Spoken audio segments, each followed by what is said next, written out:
जी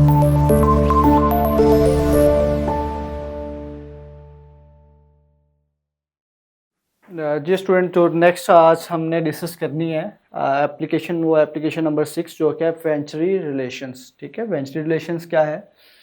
इसमें basically venturi duct आप use करते हैं और इसमें सबसे पहले हमने इसको डिफाइन किया कि effect of decrease of pressure. यहाँ पे जो effect of decrease of pressure जो कि पीछे हम डिस्क्राइब कर चुके हैं with the increase of velocity, कि वेलोसिटी के इंक्रीज होने से जो प्रेशर में डिक्रीज आता है फ्लूइड के in a horizontal pipe is called Venturi relation. तो इसको हम क्या बोलते हैं? वेंचुरी रिलेशंस का नाम देते हैं। ओके, अब स्टूडेंट ये यहाँ पे आपके पास वेंचुरी डक्ट है और इसको हमने क्या किया है, एक हॉरिजॉन्टल प्लेस के ऊपर, सरफेस के ऊपर प्लेस किया है इसको। और स्टूडेंट यहाँ पे आप देख सकते हैं कि यहाँ पे इसका एरिया ऑफ क्रॉस सेक्शन जो कि ज़्यादा है, जिसको हमने A1 क्या नाम दे दिया, जो कि ग्रेटर क्रॉस सेक्शनल एरिया। दूसरा आपके पास यहाँ पे जो एरिया क्रॉस सेक्शन है वो क्या है? आपके पास A2 है। अब स्टूडेंट जैसे ही यहाँ पे कोई भी फ्लूइड मूव कर रहा है तो उसकी स्पीड यहाँ पे क्या होगी? V1, और यहाँ पे उसकी स्पीड V2। क्यों होगी? क्योंकि अभी हम जिक्र कर चुके हैं कि जब एरिया जहाँ पे ग्रेटर है वहाँ पे आपके पास स्पीड क्या होगी? लेस होगी। ठीक है, जहाँ एरिया ग्रेटर होगा वहाँ पे स्पीड कम होगी और जहाँ पे एरिया क्रॉस सेक्शन स्मॉलर हो जाएगा वहाँ पे स्पीड बढ़ जाएगी। तो इसलिए मैंने इसको V1 और यहाँ पे जो स्पीड होगी फ्लूइड की उसको V2 का नाम दे दिया। ओके, और फिर अगेन यहाँ पे आपके पास एरिया ऑफ क्रॉस सेक्शन वही है जो प्रीवियस वन था।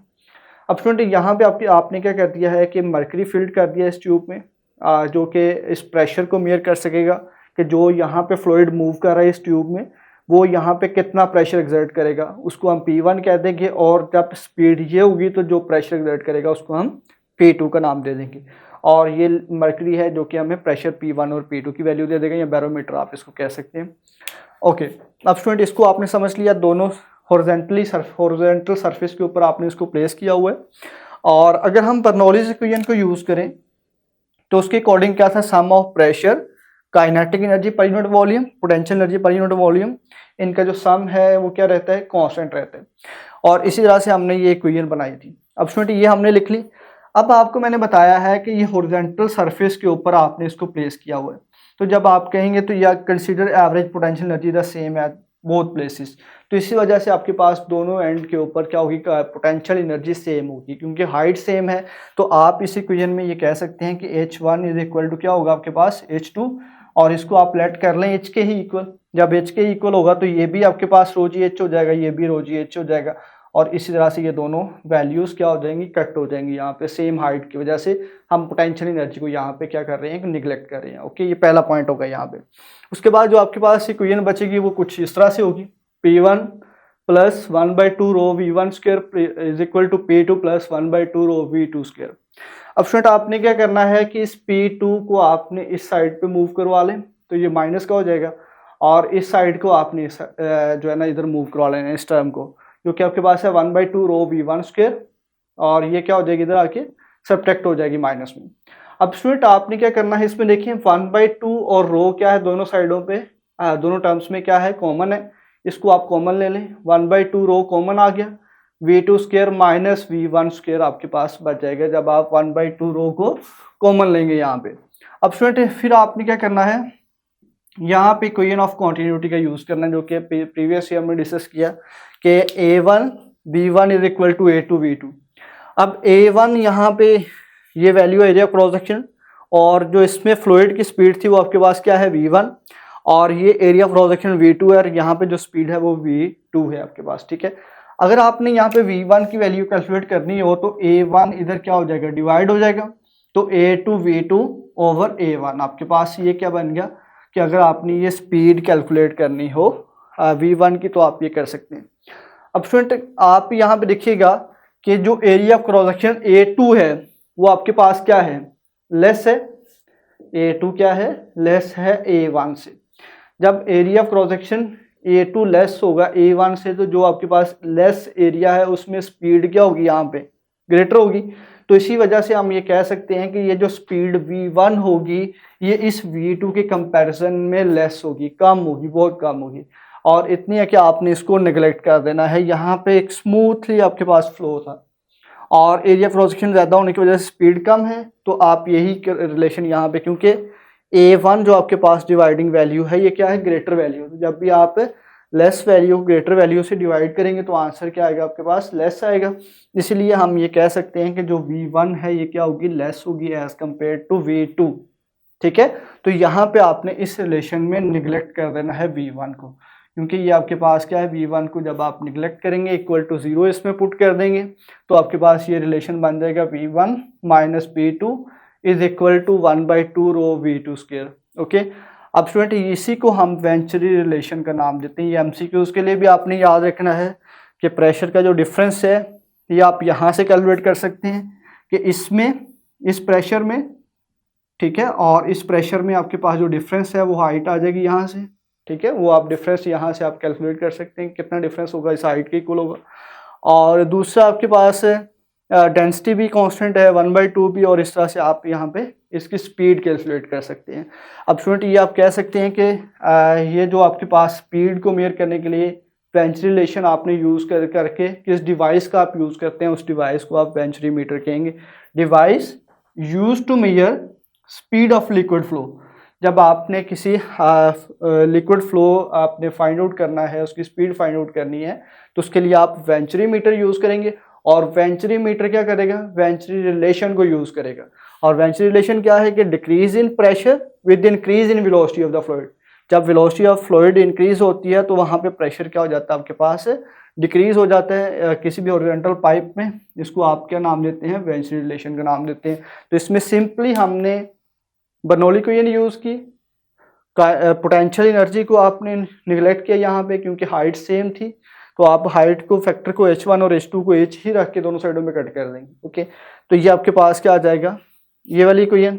इसमें आपने जो kinetic energy per unit volume था इसको एक साइड पे कर लेंगे, प्रेशर को एक साइड पे कर लेंगे, बाद में कॉमन लें और V1 को आपने अप्रोचेस टू 0 कर देना है। क्यों किया हमने, क्योंकि यहाँ पे जो एरिया था इक्वेशन ऑफ कॉन्टिन्यूटी यूज़ करके हमने ये बात समझी कि एरिया ग्रेटर होने की वजह से ये स्पीड आपके पास बहुत कम आएगी, तो इसलिए V2 की कंपैरिजन में ये लेस थी, तो हमने इसको नेगलेक्ट किया, तो आपके पास ये रिलेशन बन गया जिसको हमने वेंचुरी रिलेशन का नाम दिया। और इस रिलेशन को यूज़ करके हम एक डिवाइस बनाई, और वो डिवाइस क्या कर सकती है, स्पीड ऑफ फ्लूइड को कैलकुलेट कर सकते हैं। उस डिवाइस को हमने वेंचुरी मीटर का नाम दिया।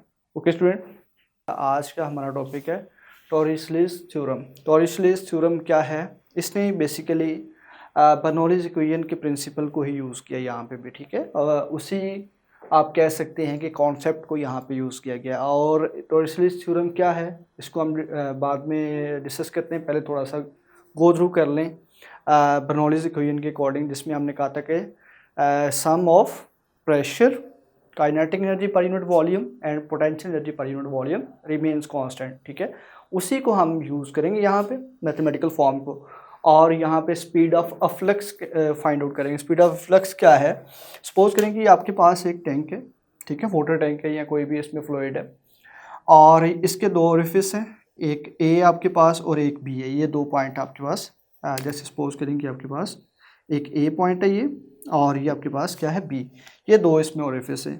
और स्टूडेंट जैसे ही आप इसमें अलाउ करेंगे वाटर को मूव करना, तो आप देखेंगे, आप सिर्फ इसको कंसिडर करें V1 और V2 यहाँ पे स्पीड है।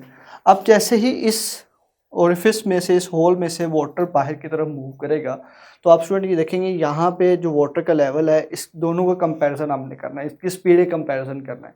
हम फाइंड करना चाह रहे हैं बेसिकली कि इस होल से जो वाटर बाहर आएगा उसकी स्पीड कितनी होगी। अगर हम इसके कंपैरिजन में देखें तो स्टूडेंट क्या ये जिस स्पीड से इस ओरिफिस से वाटर बाहर आ रहा है, क्या उसी स्पीड से ये डाउनवर्ड मूव कर रहा है, इस वाटर का लेवल डाउनवर्ड मूव कर रहा है? तो आप कहेंगे नहीं, यहाँ पे ये आपको बहुत ही नेग्लिजिबल आप कह सकते हैं स्पीड के साथ ये मूव कर रहा होगा वाटर, क्योंकि यहाँ पे स्मॉल होल है, वाटर जल्दी से बाहर आ रहा है। ठीक है, और यही कॉन्सेप्ट है। और फिर यहाँ पे आपने देखा हुआ कि एरिया ऑफ क्रॉस सेक्शन क्या होता है, कम होता है। यही हमने इक्वेशन ऑफ कॉन्टिन्यूटी में देखा था कि एरिया और स्पीड का रिलेशन यहाँ पे कांस्टेंट है।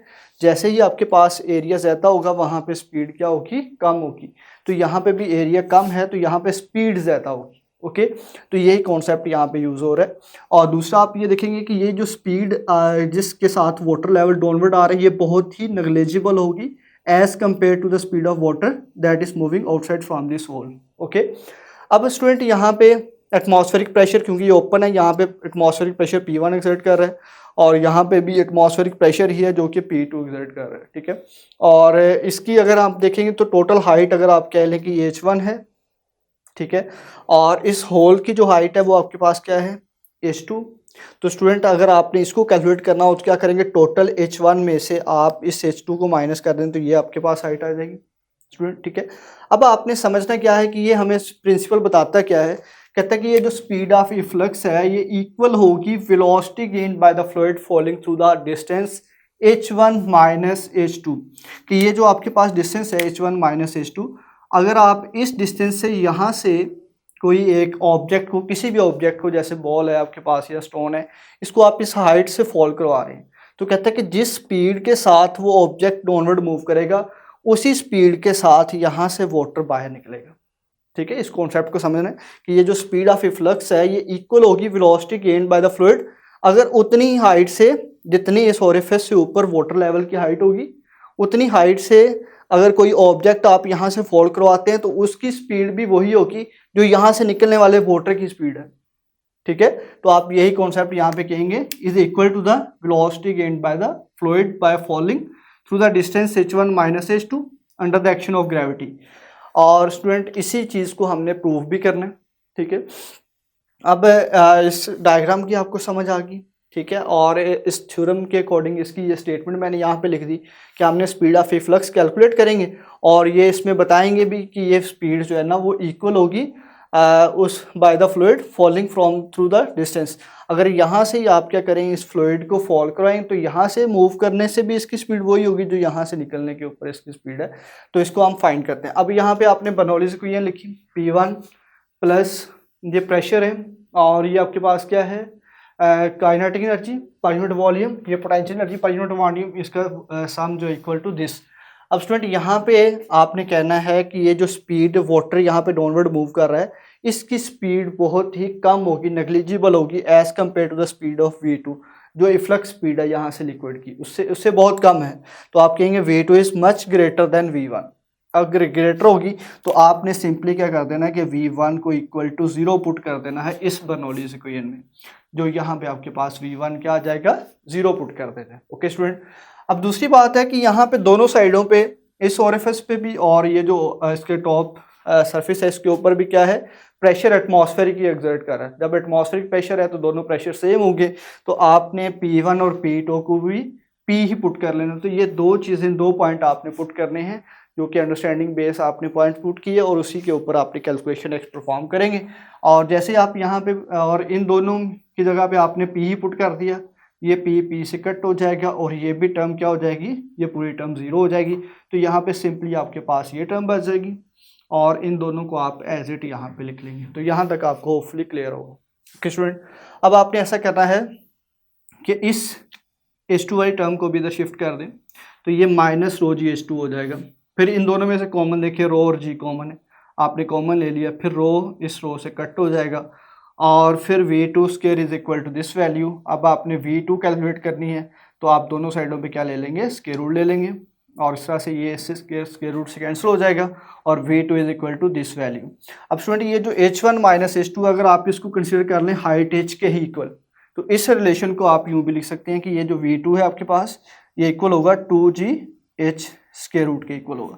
अब यहाँ पे रिजल्ट में एक पॉइंट उसने कहा कि notice that the speed of a flux of a liquid is the same as the speed of the ball force through the height. अगर एक बॉल को आप इस हाइट से मूव करवाएंगे तो उसकी भी स्पीड यही होगी। कैसे, आए हम इसको समझते हैं। यहाँ पे सपोज करें, इस पॉइंट को समझने के लिए एक हाइट H है यहाँ तक सरफेस तक, ठीक है, और यहाँ से आप एक बॉल को मूव करवा रहे हैं डाउनवर्ड, ओके। अब स्टूडेंट यहाँ पे जब मूव करवाएंगे तो इसकी इनिशियल वेलोसिटी क्या हो जाएगी आपके पास, 0। और यहाँ पे आपने स्पीड कैलकुलेट करने के लिए आप क्या करेंगे, यहाँ पे third equation of motion use करेंगे क्योंकि टाइम का हमें पता नहीं है। तो आप थर्ड इक्वेशन आपके पास क्या आ जाएगी जी, 2AS is equal to VF square minus VI square. अब स्टूडेंट आपने इसमें पुट क्या करेंगे जी, A की जगह पे ग्रेविटेशनल एक्सेलरेशन G हो जाएगा और हाइट इसकी क्या है, H है, और VF को आप क्या कह सकते हैं, VF स्क्वायर भी आप कह सकते हैं, और यहाँ पे आपके पास ये क्या आ जाएगा जी, 0। अब वी एफ की वैल्यू आपने फाइंड आउट करनी है तो आपको स्क्वायर रूट लेना पड़ेगा। तो ये क्या आपके पास 2gh स्क्वायर रूट नहीं आ गया, जो कि यहाँ पे भी हमने कैलकुलेट किया हुआ है 2gh स्क्वायर रूट। तो यही बात यहाँ पे कह रहा है कि अगर आप एक बॉल को भी इस हाइट से फॉल करवाएंगे तो उसकी भी स्पीड क्या होगी, फाइनल यही होगी। Notice that the speed of a flux of a liquid is the same of the speed of the ball falls through this height. ठीक है, तो इसी स्पीड के साथ वो बॉल क्या करेगा, मूव करेगा। और दूसरा पॉइंट आपके पास क्या आ गया, स्पीड ऑफ ए फ्लक्स आपने कैलकुलेट कर ली। और दूसरा यहाँ पे ये बताना क्या चाह रहे हैं इस थ्योरम में कि ये जो स्पीड ऑफ ए फ्लक्स होगी ये इक्वल होगी velocity gained by the fluid falling through this distance. Okay, तो ये थी आपके पास लास्ट एप्लीकेशन। होपफुली आपने इन सारी एप्लीकेशन को अच्छे तरीके से समझा होगा। और स्टूडेंट ये शॉर्ट क्वेश्चंस के लिए भी और एज ए लॉन्ग क्वेश्चन भी कंसिडर किया जा सकते हैं। तो इसमें आपने ये चीज़ें और इसकी मैथमेटिकल फॉर्म आपने याद करनी है। तो मिलते हैं इंशाल्लाह नेक्स्ट लेक्चर में। अल्लाह हाफिज़।